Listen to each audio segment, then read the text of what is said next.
Hello, this is Christian Wazinger, certified clinical hypnotherapist, and I am welcoming you to this webinar on how to kick the habit for good.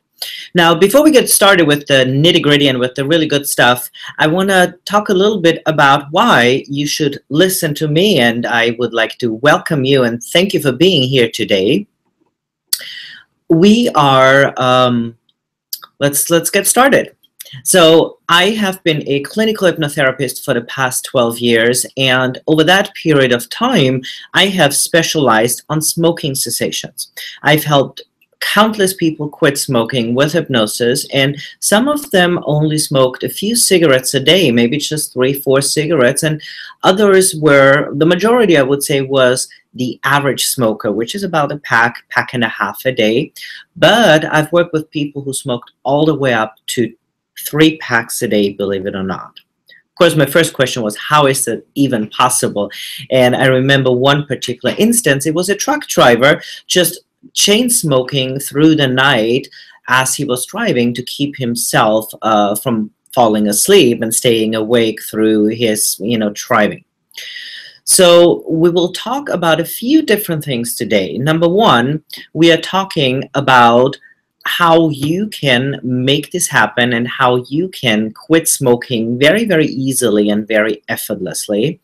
And we'll talk about some of the fears that you may have, which could be withdrawals or cravings, and we'll address that also. And I'll also share what hypnosis really is and what it isn't, because there's so many misconceptions, there's so many fears out there about it, and usually once people have come to see me, they will tell me, had I known it could be this easy, I would have done this much, much sooner.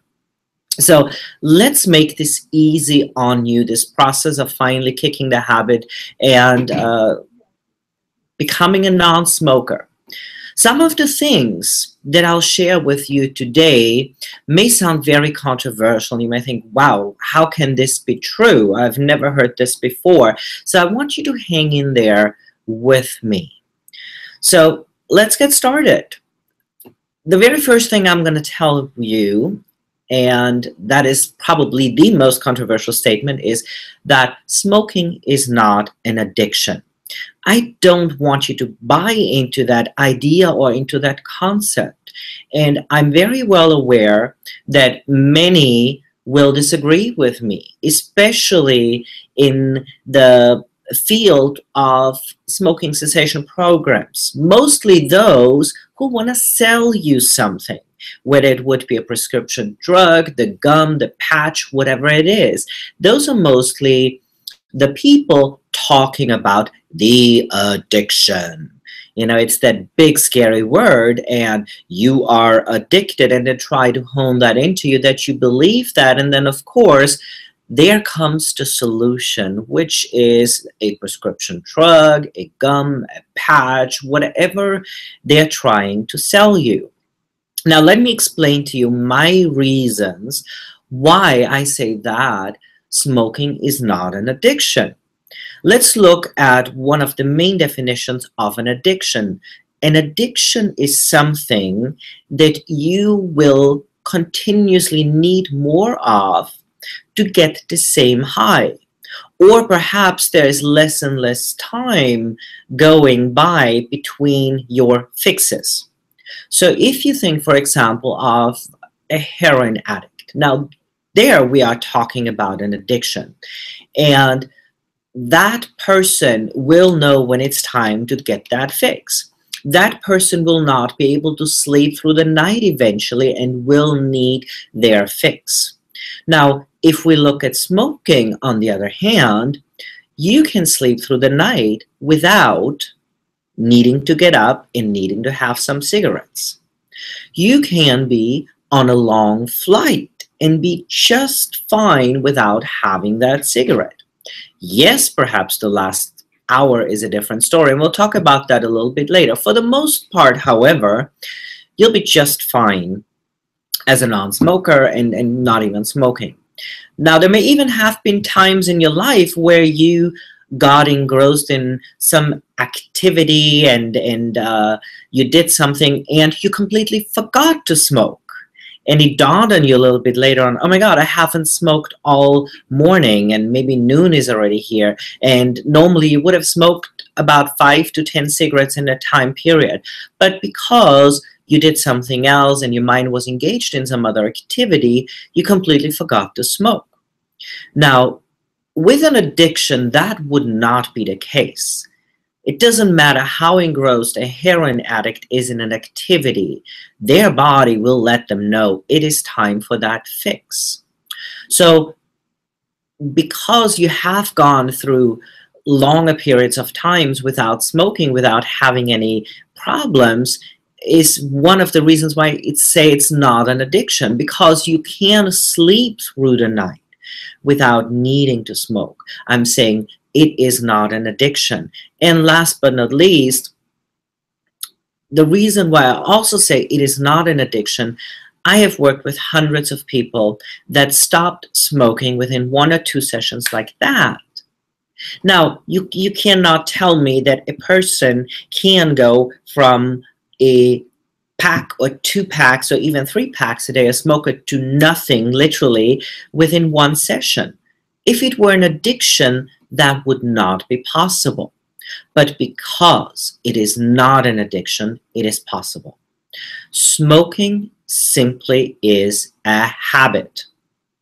Let me say that again. Smoking is not an addiction, it is a habit.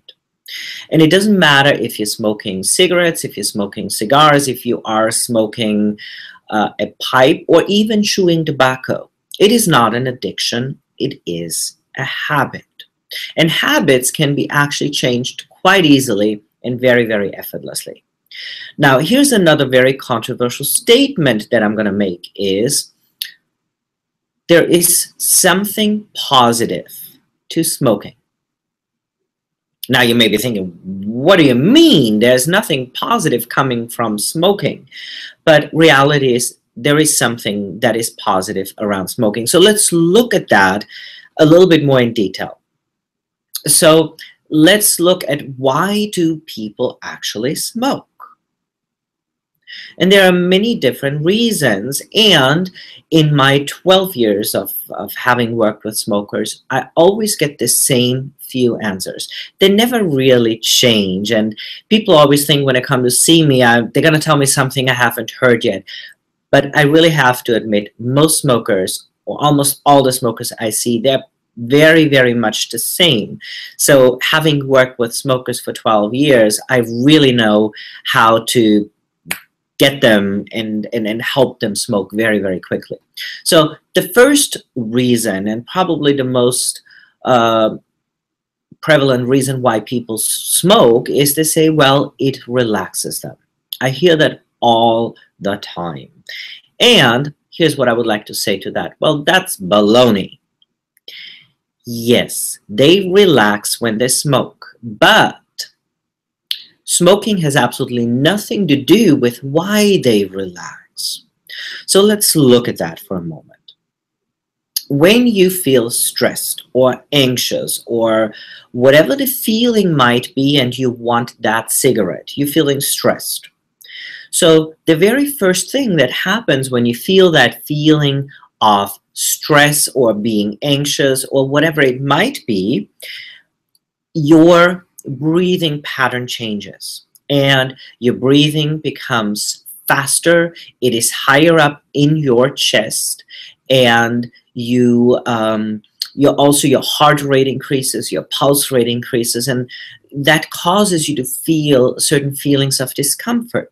So there's a plethora of physical changes that happen when you are stressed, nervous, anxious, whatever the feeling might be. So now what you do is you go and you have a cigarette. Now, there are 2 things that you most likely do. If you are like most smokers, you will walk outside or to your designated smoking area, maybe a balcony, maybe your porch, or wherever you go, perhaps your garage. So you have a designated area where you smoke. So you walk to that area. So the first thing that happens is you remove yourself from the cause of stress. So the cause of stress could, for example, be a conversation you have with someone. It could be maybe you just had a phone call and you got bad news, or perhaps you read something online or an email, or you are in some sort of a situation that causes you stress. So number one, you're walking away from the cause of stress, and that is already one reason why you start to relax, because of course you're no longer around what causes the stress.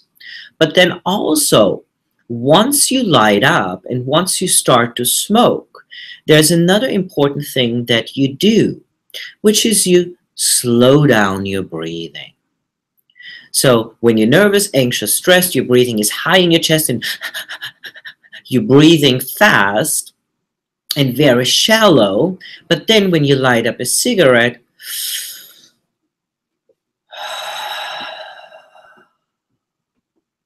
you really slow down your breathing. And when you smoke a cigarette or two, you're taking a lot of very slow, deep breaths. So it is not that smoking relaxes you. It is the two facts that number one, you remove yourself from the stressful situation, physically walk away from whatever causes the stress, and number two, you change your breathing pattern. Once you take long, deep breath all the way in, then it relaxes you. It slows down your breathing. And it also affects your pulse rate going down, your heart rate going down. So all of those physical effects start to go away and start to lessen. So I want you to think where smoking has the positive aspect, coming back to my statement. Smoking has a positive aspect because it delivers the relaxation, or it is a vehicle. Let's just say that. Smoking is your vehicle to relaxation. You may think, I need a cigarette or I want a cigarette, when in reality, all you want is to relax, be more calm, be more at ease. So smoking is just the vehicle that gets you there. So what is important now, as you're ready to become a non-smoker, what's important is that you create, that you have a different vehicle that gets you the same result. So instead of using cigarettes to relax, you're going to use something else. So I want you to think of something else that you can do instead of smoking a cigarette. So the easiest thing you can do is, number one, leave the situation. And number two, focus on your breathing. So you don't need a cigarette as an excuse to leave a situation. You can very easily just say, you know what, I need to excuse myself for a moment. I need to use the restroom, whatever it is. So go ahead and excuse yourself. Maybe you go to the restroom, you wash your hands, and you focus on your breathing, and that will start to relax you down. Even better would be if you can go into a different room, sit down, close your eyes, and focus on your breathing. Take 3, 4, 5, all the way to 10 or 20 deep breaths, and I guarantee you, you will relax. Even better, if you breathe in, you say, I am, and as you exhale, maybe say, relaxed, calm, at ease. Whatever the feeling is that you're wanting to have at that moment. So that's reason number one why people smoke, to get relaxation, because they're stressed. Number two, very often people smoke because it gives them a break or it's a reward. So imagine you're at work and you just finish a project, and before you start your next project, you decide to smoke a cigarette because either you deserve it or you need a break. So it's either a reward or a break. So again, it's not that you need a cigarette, it's just that you need some time away. Maybe because you're about to start a new project, and that cigarette helps you to kind of compose your thoughts and change and switch modes and gears into focusing on that new project. You finished the project, and now you have a reward. Again, you did a certain amount of intense work, and you don't need a cigarette, you don't want a cigarette, but what you do want is you just want a little bit of time to relax and to just get some time off. So again, you don't need the cigarette. What you need is that relaxation. You need that break. So don't use cigarettes as an excuse. Allow yourself to have that break. So the reasons people smoke, sometimes because they're bored, so they just want to do something else. A lot of times a cigarette is in the evening. Everything is done. Now I get to have some time with myself. The kids are in bed. I did everything. Now I'm going to sit down. I'm going to have a cigarette, maybe with a glass of wine or whatever it might be. So for a lot of people, then the cigarette is almost like a meditative state where they reflect back upon the day. So cigarettes smoking provides that space, that time alone. Oftentimes that's the only time when they get to have time to themselves. So I want you again to realize what it is that you need. You don't need the cigarette, you need the time alone. Maybe it's a time where you don't have time alone. Maybe it's the end of the day and it's the one time when you connect with your spouse, with your partner, with your significant other, and it's a way of how you connect. You smoke together, you have a glass of wine together, and you talk about your day. So what I would like for you to think is, I would like for you to think of how can you create something new, something different, a different ritual. So make that happen. Maybe you have a cup of tea and maybe you journal, or maybe you have a cup of tea in your living room and connect with your spouse. So you want to find a new way of doing things. Now, for those people who have been smoking for a long time, the biggest reason why they smoke and why they tell me they smoke, oftentimes they say, I don't even know why I smoke. I don't even enjoy it anymore. It is just such a habit. It's something I've been doing for such a long time. So now what happens is they fall into a specific routine. They fall into the routine of, let's just say the first thing you do is you get up, get out of bed, you turn on the coffee maker and you read your email, then you get your coffee and you light up a cigarette outside. You walk outside, light up your cigarette, and then the next thing you do is you go take a shower. And you have most likely a very specific routine around smoking. You do step 1, 2, 3, 4, 5, 6. So here's what I'd like for you to do is I would like for you to change the order of which you do things. So rather than making coffee first, reading your email, and smoking and then a shower, what I want you to do is I want you to take the shower first. What you want to do is you want to change your daily routines. Oftentimes you may not even realize you light up a cigarette because you're just on autopilot. Perhaps you smoke in your car and your routine is, number one, I get in my car, I start the car, I buckle up, I turn on the radio, I roll down the window and I light up. Change the order of which you do things. Rather than buckling up first, start the car first, or the other way around, whatever it is that you do. And what that does, it interrupts a unconscious pattern that you have been running for a very, very long time. So we want to change those patterns. Also, avoid the places where you used to smoke. So for example, if you always smoke in one chair in a patio, what you want to do is, in the beginning, avoid the patio altogether.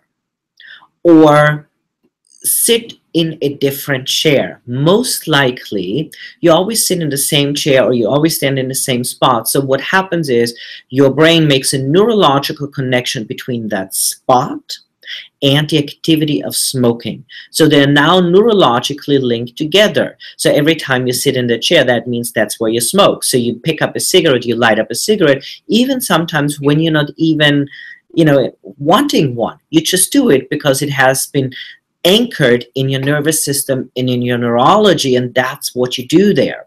I suggest to people, avoid the area. If you cannot avoid the area, maybe sit in a different chair, maybe rearrange the furniture a little bit. Places become triggers. Every time you're there, that's what you do. So you will go back to those old habits. Remember, smoking is a habit. We want to change the habit. If, for example, you smoke in your car, the habit might be that you always smoke when you get onto the freeway or when you're at a certain intersection. So perhaps in the beginning, change the way you go to work, change your route, take a different on-ramp, change things around. Maybe you always smoke when you stop at your coffee shop, your local coffee shop. Maybe get your coffee somewhere else. So I want you to observe, where in your life do you have specific patterns, and I want you to stop them. Now, when you stop smoking, and by the way, you see that little clock ticking down there, and I want to quickly talk about that because we might go over, but that little clock ticking is special for you today. The special is I now offer my program online, and so far I've only offered my hypnosis program to help people quit smoking in person, one-on-one. And people pay $4.95 for that program. Now, I have made it now available online. You get a video where we go really into depth, way more into depth with what we're doing here today. And then you will receive several self-hypnosis recordings, so you don't have to come to my office. You can do it at home, and you get a free copy of my book, The Easy Way to Quit Smoking with Hypnosis. Now, that program is $97, but you will get a discount today, and that's why the clicker is there. You have a code which will take another knock off, another $50. So for today only, until the timer goes, you can get that program for only $49. And once you click on the link for today's special, it takes you right there, and you have a, I think the word is smoke-free is the discount code. So when you check out, you simply put that word smoke-free into the checkout, and it knocks off another $50. So that's what the ticker is for, in case you were wondering. So you have 7.5 minutes for that. But after that, you still can get it at full price. All right, I want to move on. Cravings, withdrawal symptoms. Now that is what people are afraid of. And here's what I want to say, and listen very, very closely. This is very, very important. The reason why people experience them is because they expect them. Those are mental expectations. You expect it to happen, it is going to happen. Just when I say to you, don't think of an apple. What's the very first thing you thought about? Was an apple, of course. Your mind, the subconscious part of your mind that we use when we help you quit smoking, the subconscious part of the mind does not know a negative. So what does that mean? Every time when you have said in the past, I'm going to quit smoking, I'm going to give up cigarettes, I'm not going to smoke anymore, I'm not going to have any cigarettes anymore, you made things worse, because all the mind heard was quitting, cigarettes, smoking, cigarettes, smoking. So that is what the mind heard. So now the mind made the association, well, what do I know about smoking was cigarettes? It's like, oh, I like cigarettes, I want to have one now. Maybe thinking that right now. So what I say to all of the people I work with, you cannot use those words. You need to eliminate the words smoking, smoker, and cigarettes. I want you to think, a non-smoker does not talk about these words. A non-smoker doesn't talk about smoking cigarettes or being, a smoker. So I want you to completely eliminate those words from your vocabulary. The only word I want you to use is the word non-smoker. I don't even want you to say, I'm going to quit, because unconsciously, nobody wants to be a quitter. The subconscious mind takes language very, very literal. So there is no reason for you as a non-smoker to talk about cigarettes or smoking. So from now on, if someone even offers you a cigarette, you say, no, thank you, I am a non-smoker. Yeah, you need to eliminate those words from your vocabulary. So now, as you go through the program and you become a non-smoker, will you still think about cigarettes? Of course you will. It's only natural because you may have been doing it for 20, 30, 40, maybe even more years. But don't freak out. It is just a thought. And the thought has absolutely no power over you. The thought only has power over you if you believe it to be true. So what do I mean by that? I want you to compare it a little bit about you have a dog. You have the dog for 10, 15 years, however long. You have a very specific routine with the dog. All of a sudden, the dog passes away. Now, the next morning after the dog passed away, 8 o'clock, 6 o'clock, whatever time, it would have been time to walk that dog. Now, of course, the thought of Fluffy or Sparky, whatever the dog's name was, comes up. And now you think, all right, well, it's time to walk the dog. But you're not really going for a walk. You're not walking the leash on its own. But you think of it and you say, well, Sparky is no longer around, so let me go do something else. So when the thought comes up, and it's why people think, oh my God, I have cravings now. No, it is just a thought. The thought comes up, of course, because that's when you would have smoked. So then you say to yourself, oh, I'm a non-smoker now.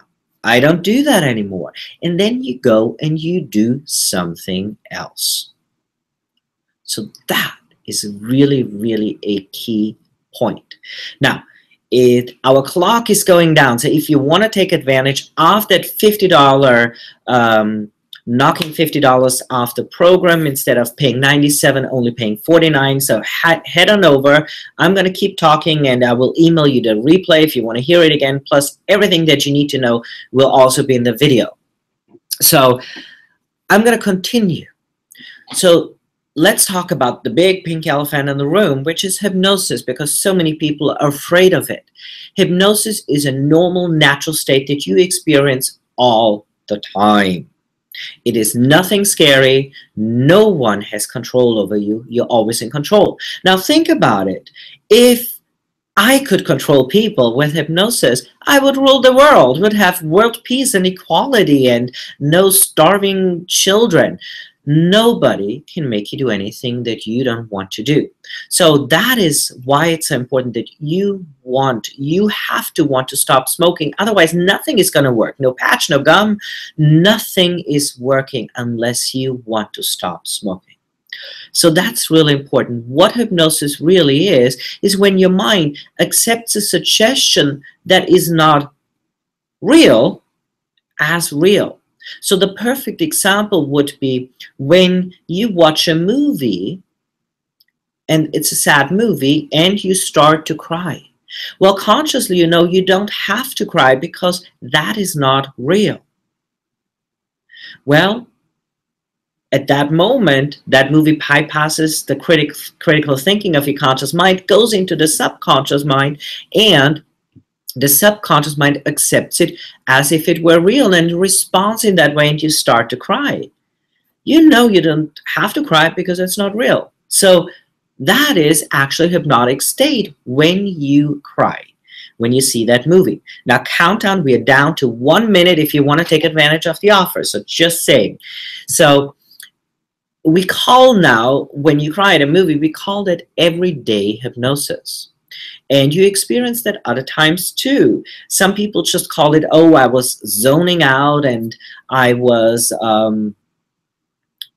in the zone. Maybe you drive on the freeway and you miss your exit, or you get into your driveway and all of a sudden you think to yourself, how did I just get here?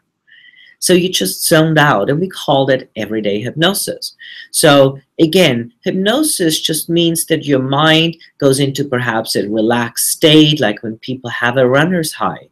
So you get into that state, and that is where your mind is open to suggestions, and it accepts those suggestions that are positive, that are beneficial to you. So the important thing you need to know is nobody can make you do anything that you do not want to do. Nobody has control over you. And also, when you are in hypnosis, you're not going to be unconscious, asleep, unaware of anything. You're always in control. It's like a deep meditative state. Perhaps if you have taken a yoga class at the very end, a lot of yoga teachers have you lay down in what's called Shavasana or corpse pose, and you just relax there, and maybe you drift off. It's just a very relaxed state, and that's kind of what hypnosis feels. Maybe you drift off a little bit, like when you watch television late at night. You zone off a little bit. You know that the TV is still on, you're aware of things, but you're not consciously taking things in anymore. You know the TV is on, you know there's people in the room, but you kind of just like in your happy place. Well, that is a deeper hypnotic state. So that's kind of what hypnosis feels a little bit. Maybe you drift off a moment and you come back. That's what a deeper hypnotic state feels like. So when we are in that state, our defenses are down. So you don't necessarily analyze everything that's being said to you, but the subconscious mind is there to protect you. So nobody can make you do anything you don't want to do. But if you want to become a non-smoker, if you want to stop smoking, then those suggestions of being a non-smoker and making that healthy change in your life is being accepted by your subconscious mind, and it becomes easier and easier. Now, most people that I've worked with stop completely after that very first session, and you want to go into it with that mental expectation, with that attitude. And the program has several recordings that reinforce those suggestions. So I want you to be healthy. I want you to get started. It is time for you to be healthy. Stop wasting your money. Even at the full price, you spend way more money on cigarettes a month than you would by making this investment in you and in yourself.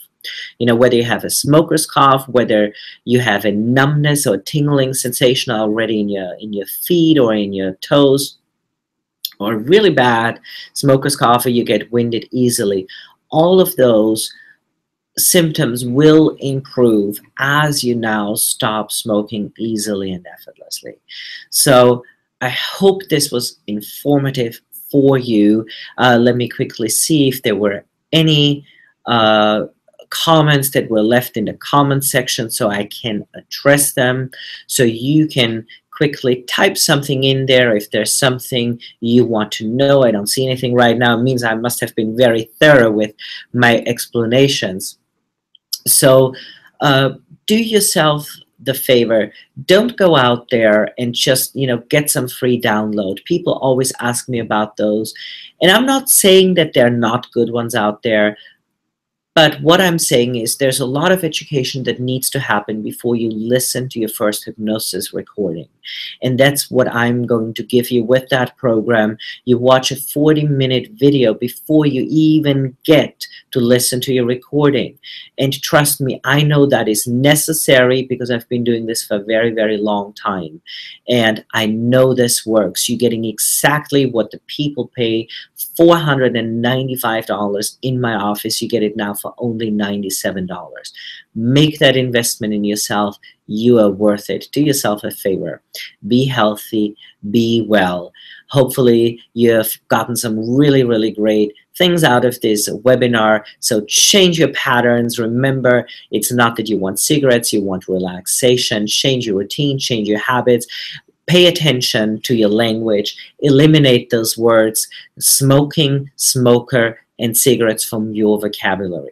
Send me an email if you have any questions to info@kickthehabittoday.org. I look forward to hearing from you, and I will hopefully get some wonderful emails from you on you being and choosing to be a non-smoker for good. Thank you so much. Signing off for today, this is Christian Wasinger with kickthehabittoday.com. Bye-bye.